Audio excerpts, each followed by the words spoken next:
Namaste everybody, I am Vijay Kumar.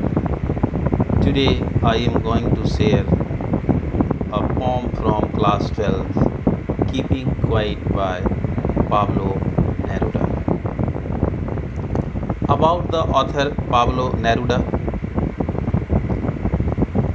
was the pen name and later legal name of the famous Chilean poet, diplomat, politician. He won the Nobel Prize for Literature in the year 1971. He wrote in green ink, which was his personal symbol for desire and hope. His writings are simple, wherein lies their beauty. Originally written in Spanish, the essence of this poem is based on introspection and retrospection. The poet feels that some soul searching is needed for us to be at peace with ourselves and others. About the poem. The poem Keeping Quiet, written by Pablo Neruda, discusses the need of maintaining peace and silence.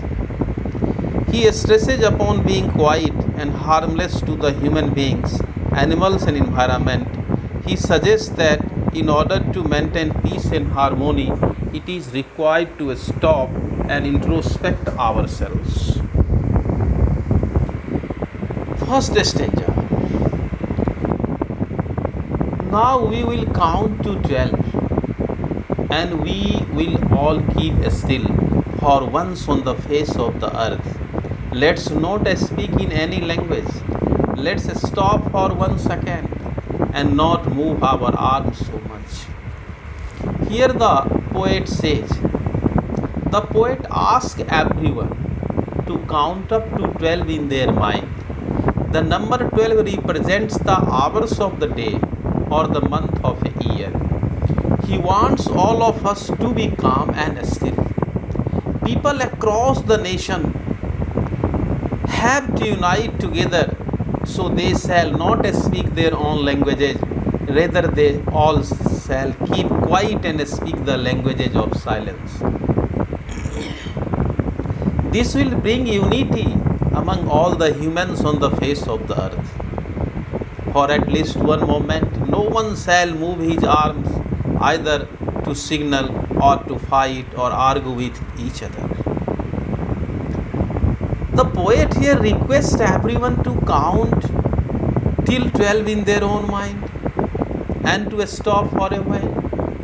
Maybe this 12 referred by the poet is the 12 hours in the clock or the 12 months in a year. He wants everyone to stop and calm down.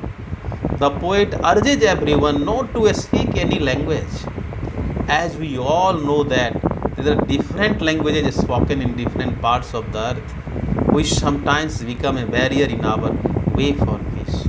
So he asks people not to speak. Not only this, he also wants us to stop moving our arms. By the using the words arms, he means the weapons which are used by different countries to wage a war against each other. So basically the poet is demanding peace from all of us. My dear children, शांति की तलाश में एक कवि दुनिया के सारे लोगों से एक ही रिक्वेस्ट करता है कि कुछ देर के लिए आप शांत हो जाएं, पीस हो जाएं, चाहे वो 12 घंटे के लिए हो, 12 महीने के लिए हो। यह आपस में भाईचारा डेवलप करेगा।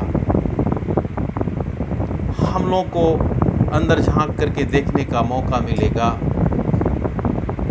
हमें जो वीपन्स की दौर में हम दूसरे के बाउंड्री को हड़पना चाह रहे हैं, उससे ऊपर उठ करके देखना पड़ेगा। हमें वो चीज़ छोड़ना पड़ेगा। तो यहाँ पर अपील है कि हम कुछ देर के लिए शांत बैठ करके अपने अंदर झांक करके देखें। उसके बाद सोचें कि मेरे एक्टिविटीज़ से अदर्स को क्या परेशानियाँ हो रही है, हम कैसे काउंट कर सकें। Everyone is running away from the peace, but everyone wants peace. सब शांति चाहता है, लेकिन सब शांति से दूर भागते जा रहे हैं। Just nowadays we might have seen the lockdown. अभी कुछ दिनों हम लोगों ने लॉकडाउन को देखा। जब महीनों भर देश में लॉकडाउन रहा, कितनी शांति थी। चाहे रोड हो, चौराहे हो, नदी हो, वन हो, उपवन हो, हर एक जगह बिल्कुल शांति नज़र आती थी। शब में एक नयापन आ गया, एक नई जीवन आ गई। कहा तो यहाँ तक जाता है जहाँ पूरा पॉल्यूशन था उसकी हवा भी स्वस्थ हो गई। पेड़ पौधे जहाँ नज़र नहीं आते थे, सूख गए थे, वहाँ हरे हरे कोपले नज़र आने लगे। सिर्फ शांति से। तो शांति की तलाश में हम सभी भटकते हैं, लेकिन शांति के लिए प्रयास नहीं करते हैं। तो पोएट कहता है कि शांति के लिए सबको मिलजुल करके प्रयास करना पड़ेगा। In this form, some of the literary devices has been applied. Assonance, use of vowel sound O-N-E. Now we will count to 12, not move our arms so much. You see here. Anaphora. 2 consecutive lines starting with the word let's. Let's not speak in any language. Poet कहता है कोई language मत बोलो, मतलब बहुत तरह के भाषा होते हैं, किसी भाषा का उपयोग मत करो आप। चुप रहो, शांत रहो। लेट्स स्टॉप फॉर वन, एक सेकेंड के लिए तो शांत रहो। Alliteration, the repetition of a consonant sound at the start of 2 or more closely placed words. We will, W, here W is repeated. Now we are coming to the second stanza. It would be an exotic moment without rush, without engines. We would all be together in a sudden strangeness. Fishermen in the cold sea would not harm whales, and the man gathering salt would look at his hurt hand. When everything will come to a standstill, it will be a rare situation. No one will be in a rush. There will be no engine running. Everyone will be calm and quiet, united with each other in a strange atmosphere. It will be strange because it has never happened earlier. No person would be harming any other living being either or for food or to earn his livelihood. All the people who work endlessly will get some time to look at their injuries and the damage they have caused to their body. Here poet says that it would be a rare situation when there will be no engines working. कोई engine नहीं चलेगा। Here he wants to say that if everything comes to a standstill, हर एक चीज़ रुक जाएगा, ठहर जाएगा, जैसे lockdown में सब कुछ रुक गया। It will be a very different moment if all the engines like the vehicles and machines stop. जैसे कल कारखाने सभी रुक गए थे, कोई गाड़ी घोड़े नहीं चल रहे थे, ट्रेन नहीं चल रहे थे, विमान नहीं चल रहे थे लॉकडाउन में। आप सबों ने देखा कितनी शांति थी। Then there will be a sudden strange situation, तब एक अजीब अद्भुत सिचुएशन होगा। As the world will experience a sudden calmness, people will not be in a rush to achieve material things on one after another. जब शांति चारों तरफ होगी, दुनिया में लोग एक दूसरे तरफ पैसे के लिए, धन जमा करने के लिए नहीं दौड़ेंगे। Further the poet says that the fishermen will also stop and not harm whales in the sea. जो मछली पकड़ते हैं मछुआरा सी में जाकर के, वो भी रुक जाएं कुछ देर के लिए। This means that the poet is urging everyone not to harm the animals. Poet सबसे रिक्वेस्ट कर रहा है कि कोई भी एनिमल्स को हार्म मत करो। अभी पिछले दिनों आपने देखा हो कि एक हथनी को एक फल में पराके लगा करके खिला दिया गया और ब्रस्ट कर गया, कैसे वो मर गई। क्या यही हमारी मानवता है? क्या हम ह्यूमन बीइंग कहलाने लायक हैं कि जो बोल नहीं सकता है उसे हम मार देते हैं इस तरह से? शर्म आनी चाहिए हमें। Here gives the example of whales which are being hunted for the purpose of food or trade. यहाँ पर उन्हें whales का एग्जाम्पल्स दिया कि whale मछलियों को पकड़ने के लिए जो मछुआरे जाते हैं सी में। He also wants people to calm down so that they can stop and see what they have achieved or lost. उनको भी थोड़ा दिल की शांति दो। आप अपने आप कुछ देर के लिए रुक जाओ, देखो कि आपने क्या पाया और क्या खोया। यही तो इंट्रोस्पेक्ट करना है, अंदर आपको झांकना है। For this he gives the examples of the men who gather salt. इसके लिए उसने एग्जाम्पल दिया जो आदमी सॉल्ट जमा करता है शीशे, जो सॉल्ट हम सब्जियों में यूज़ करते हैं, घर में खाने में यूज़ करते हैं। कभी आपने सोचा है, देखा है उनके हाथों को? Whose hands are hurt. Here he wants everyone to stop for a while in order to see and feel their achievements and how much they have lost for the sake of attaining such materialistic things. ये एक सुख, सुविधा और शान जो हम प्राप्त करते हैं, इसके पीछे इतना हम मग्न हो जाते हैं, भाग जाते हैं, पागल हो जाते हैं कि हम अपनी शांति खो देते हैं। हम अपने आप को नहीं पहचानते कि मैं कौन हूँ। My dear children, here the poet wants to gives us message: be careful, be calm. For the time being you introspect yourself, meditation करो, अपने बारे में सोचो कि आज मैंने क्या हासिल किया, मैंने क्या लूज किया। तभी जाकर के हम अपने आप को शांत रख सकते हैं, अपने आसपास पड़ोस को भी शांत रख सकते हैं। Here the literary device has been applied. Alliteration, we should do. W sound is repeated. Sudden strangeness, S sound is repeated. His heart's hand, H sound is repeated. Now we are coming to the third stanza. Those who prepare green wars, wars with gas, wars with fire, victory with no survivors, would put on clean clothes and walk about with their brothers in the shade doing nothing. What I want should not be confused with total inactivity. Life is what? It is about I want to truck with death.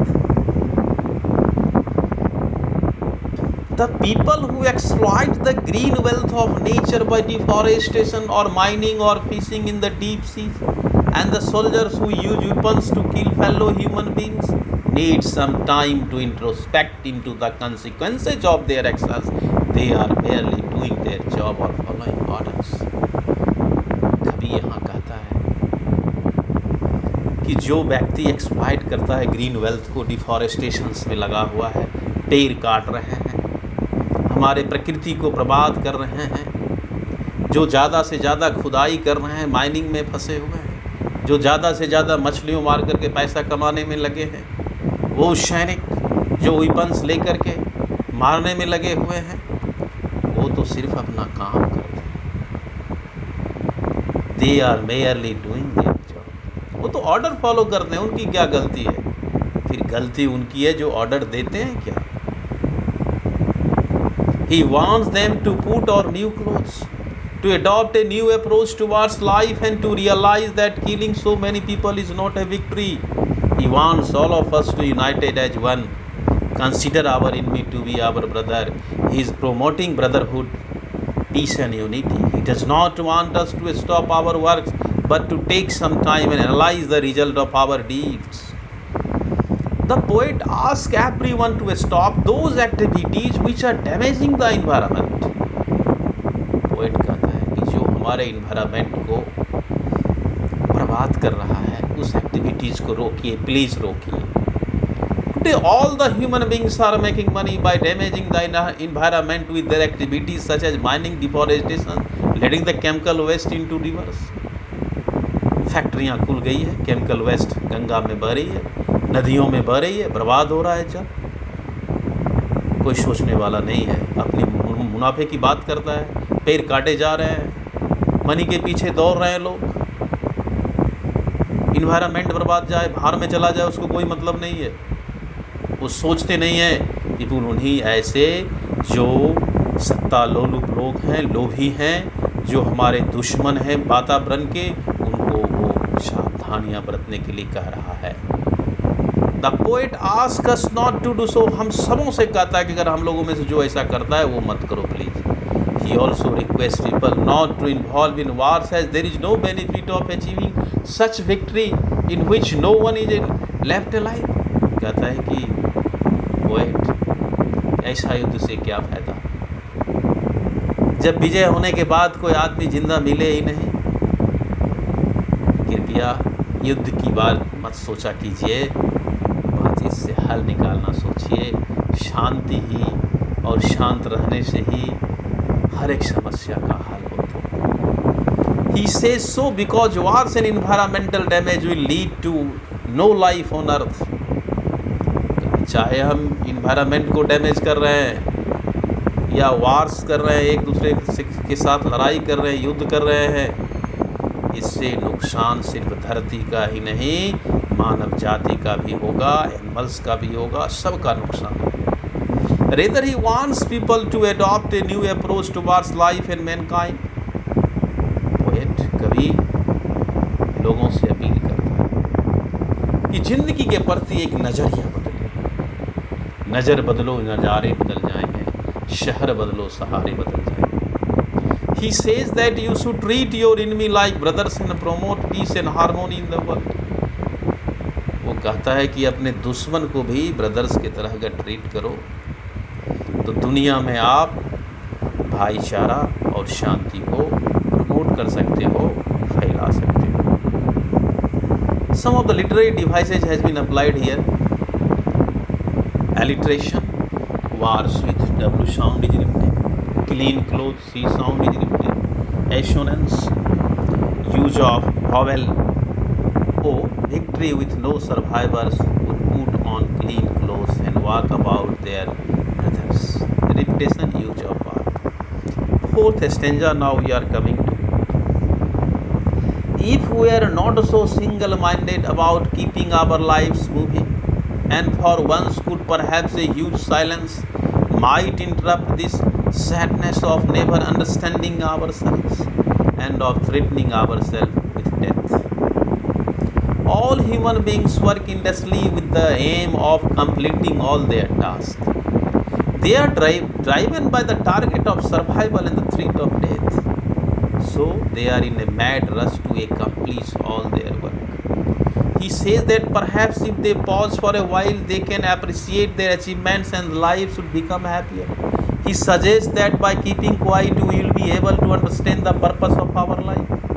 कितनी अच्छी बात नेरुड़ा साहब ने यहाँ पर कहा कि हम जितने भी आदमी हैं टायरलेसली काम करते रहते हैं, बिना थके काम करते रहते हैं, अपने काम को पूरा करने में लगे रहते हैं। Here the poet clarified to his readers that when he asked them to stop from saying or doing anything, he does not want anyone to become non-active person. जब मैं ये कहता है कुछ देर के लिए अपना काम रोक दो, तो मैं ये नहीं कहता कि आप नॉन एक्टिव बन जाओ। Non active is a person who remains idle and does not do anything. जो कोई काम नहीं करता है वो नॉन एक्टिव है। Here he simply means that we should stop and see consequences of our deeds. कुछ देर रुक करके आप देखें कि जो हम काम कर रहे हैं उसका नतीजा क्या है, परिणाम क्या है। ज़रा झांकिए अपने अंदर को, अपने नतीजा को।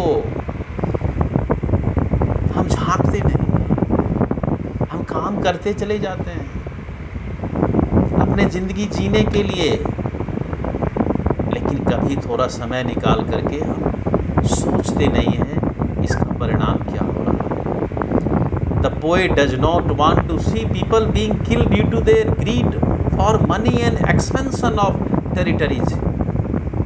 यहाँ कवि कहता है कि वो ये नहीं चाहता कि आदमी लालच में, पैसे कमाने की लालच में अपनी ज़िंदगी बर्बाद कर दे, अपने राज के टेरिटरी को, बाउंड्री को बढ़ाने में अपने आप को बर्बाद कर दे।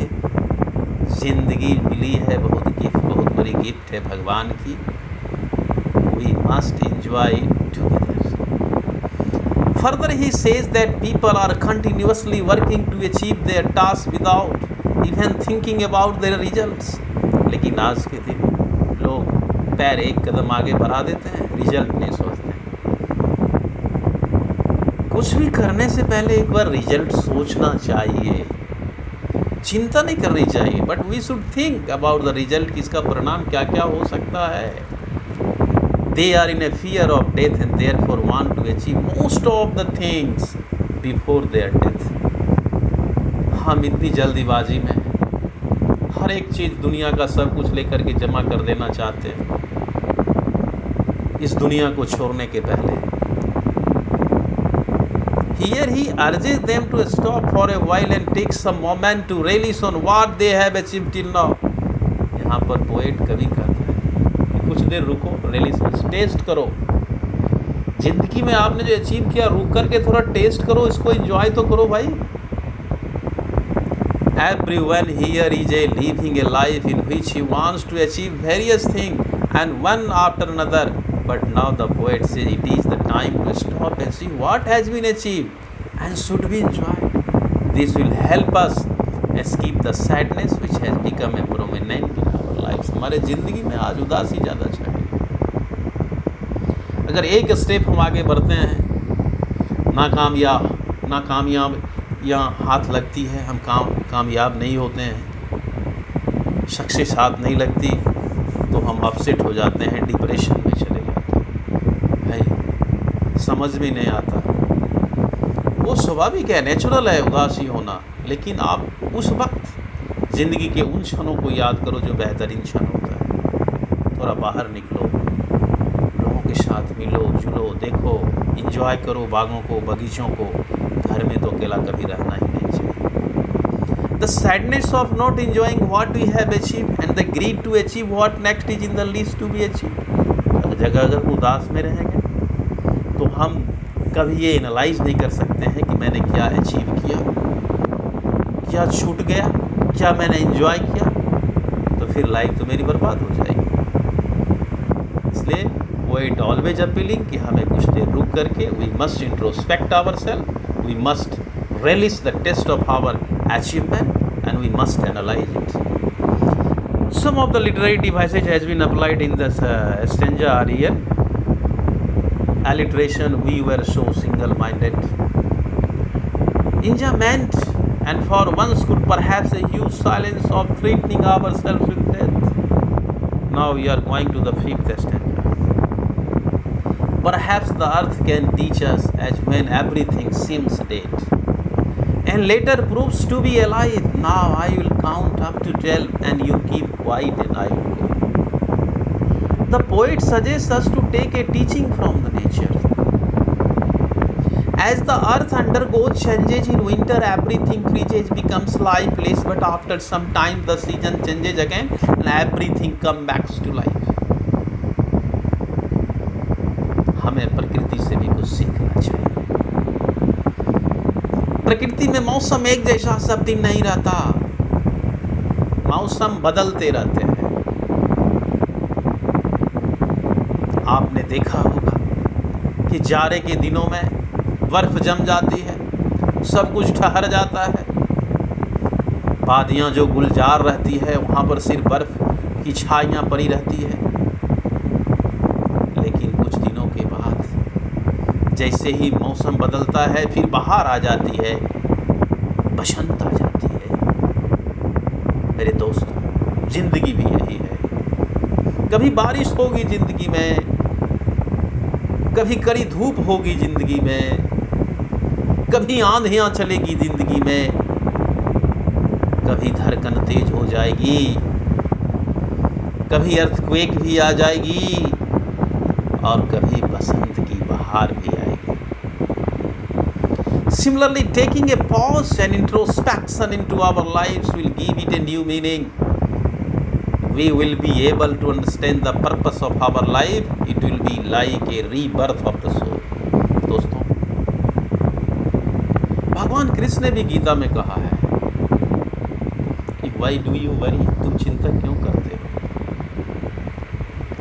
What have you brought that you have lost? तुमने क्या लाया जो खो दिया?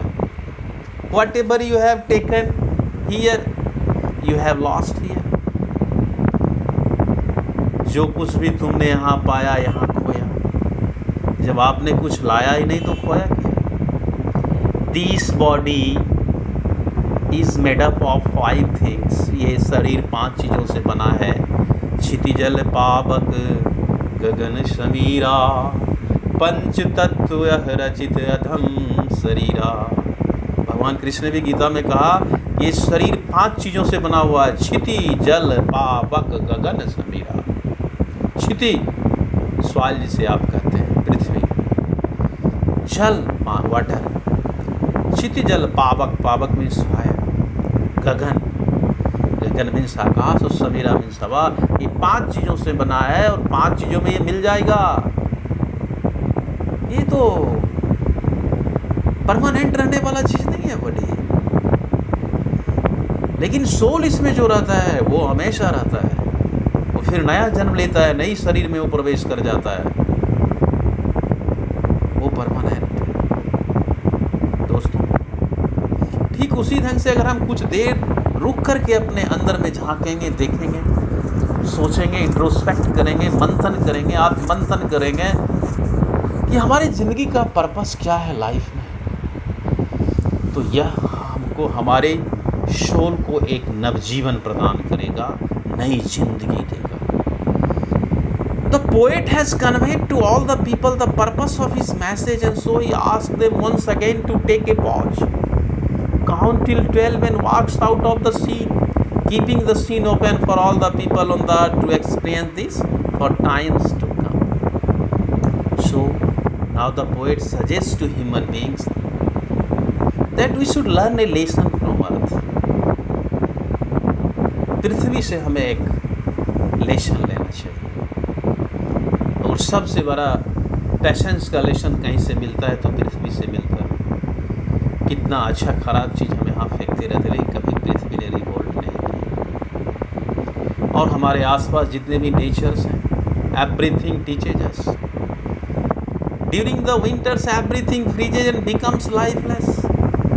आप जाड़े के दिनों में देखते हैं कि सब कुछ लाइफलेस हो जाता है, बर्फ़ जम जाती है, हम लोग भी घर में सिकुड़ जाते हैं रजाई के अंदर।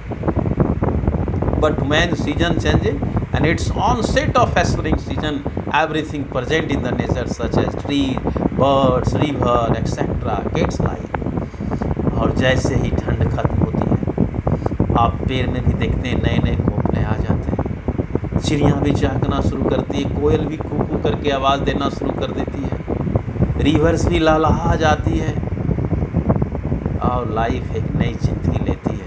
एवरीथिंग में, सब में नयापन आ जाता है। बसंत आते, बसंत को ऋतु का राजा कहते हैं। So here the poet by giving the example of nature wants to say that all the human beings should stop and try to judge their deeds.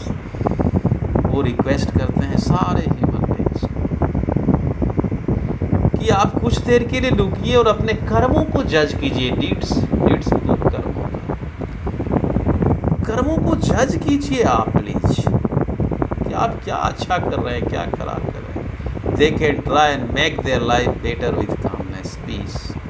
और तभी आप अपने ज़िंदगी को सच्चे माने में शांति के साथ जिएंगे और पर्पसफुल होगा।